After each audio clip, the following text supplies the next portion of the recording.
Hello, welcome to Investing with Mochi. I'm Mochi, and today I'm going to be talking about a SPAC that I think has massive opportunity for growth in the future. So today we're going to talk about Paysafe, and Paysafe is a UK-based fintech company similar to Square and PayPal, and they're going to go public via SPAC merger, ticker symbol BFT.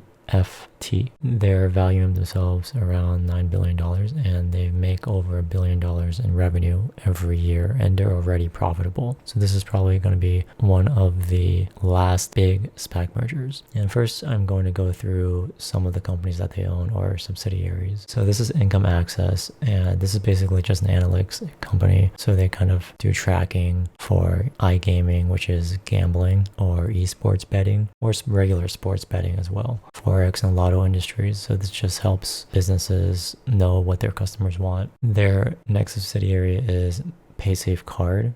Paysafe Card is just kind of like a prepaid Visa card or prepaid credit card or debit card. So you would just go to a store, you can buy certain amounts of money, and then they'll give you the card. You can use the card online to buy whatever you want, like fund currencies for Fortnite or something. And their next one is Paysafe Cash. Paysafe Cash is quite interesting. It's a way for people to buy things online, but pay offline. When you buy something online, they'll give you this barcode that you can scan at an offline location. So this is a payment point. The payment points are places like 7-Eleven or CVS.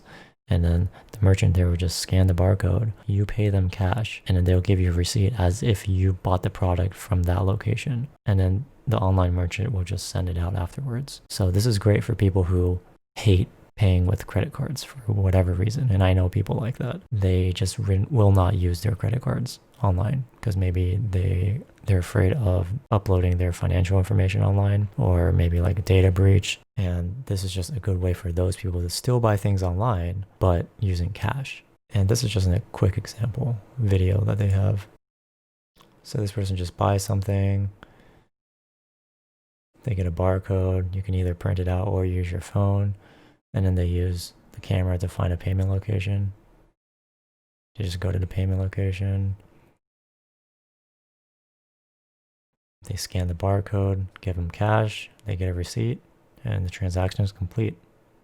So now the online merchant will just send the product as if you paid with a credit card.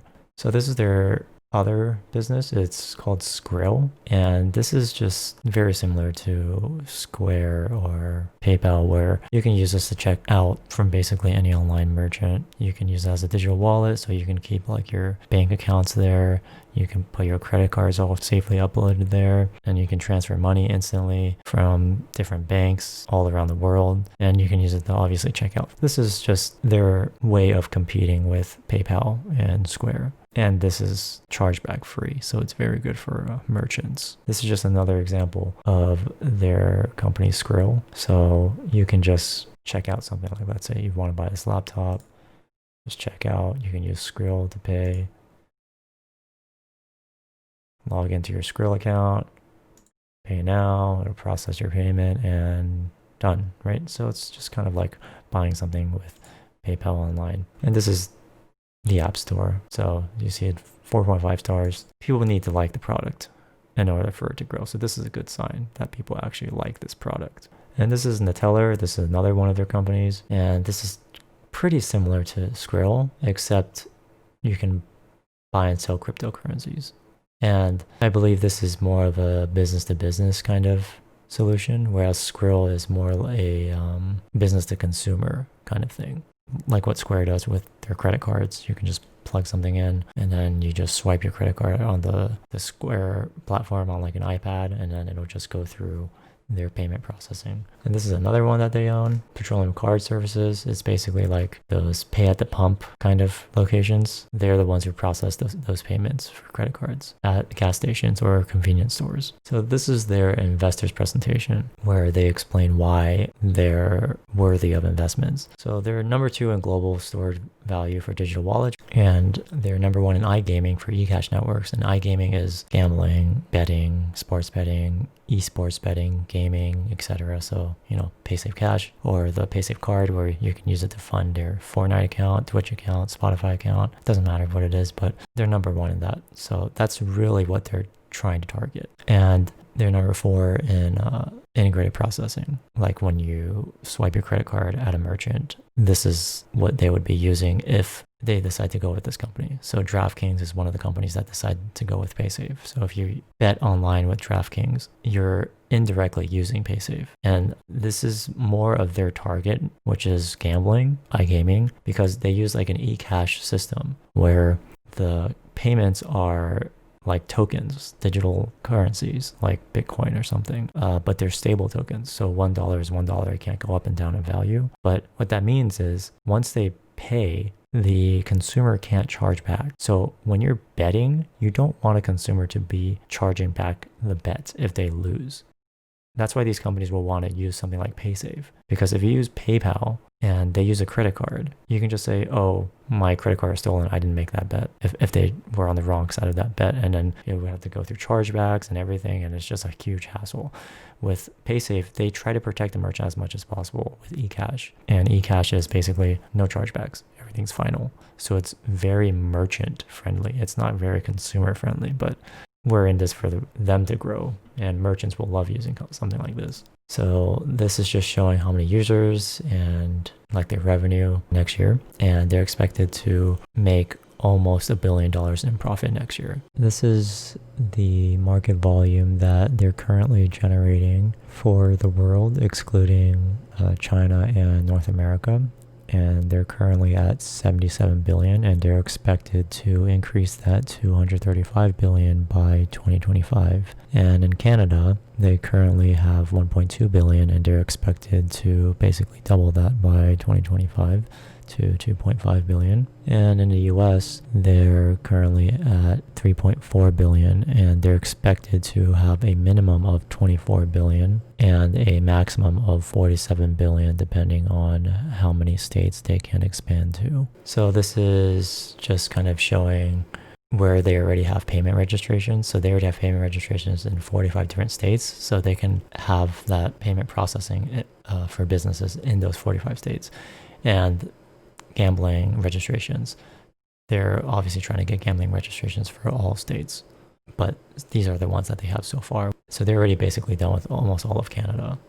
And US, they still have some work to do. Eventually they'll get to all 50 states. And these are just some examples of why you would use their service. So Skrill or Neteller, this is just an average middle-aged man. I love to trade cryptos, or move to different currencies. So both of these can do that. You can transfer funds. You can bet online with these companies. One thing about Skrill, because Skrill uses eCash, they have a system where it's similar to Paysafe Cash, but in reverse. You can actually deposit money at a convenience store, and that money will be deposited into your Skrill account. So you don't have to go to a bank and deposit it into the bank if the bank is maybe like the other side of town or out of town.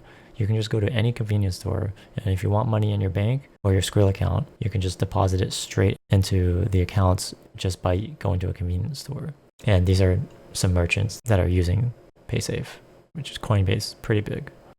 Bet365, DraftKings, Golden Nugget, these are all pretty big companies.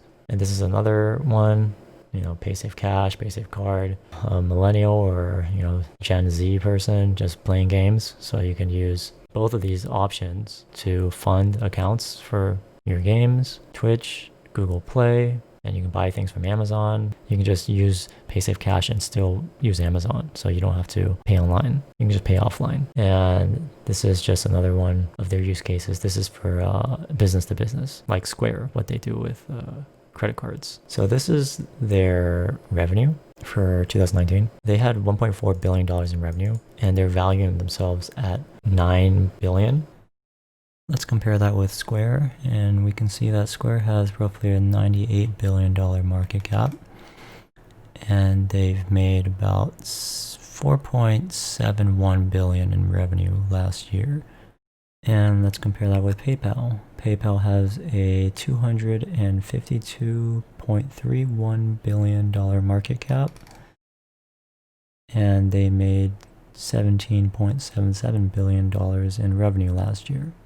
If we compare their market cap to revenue, you can see that Paysafe is trading at 6.34 times their current revenue, Square is trading at 20.71 times their revenue, and PayPal is trading at 14.19 times their revenue. Now, this isn't a perfect indicator because you can also factor in future growth, and Paysafe is expected to grow slower than a company like Square, which is why Square is trading so much higher. But despite that, I still think that Paysafe is a good investment. And this is all I have for you today, and if you liked the video, I hope you can give it a thumbs up and subscribe. And this is my first video, so if there's anything that you think I could improve upon, please leave it down in the comments below. I will also leave a link into the description for the investor presentation if you want to look at it yourself. Thanks for watching.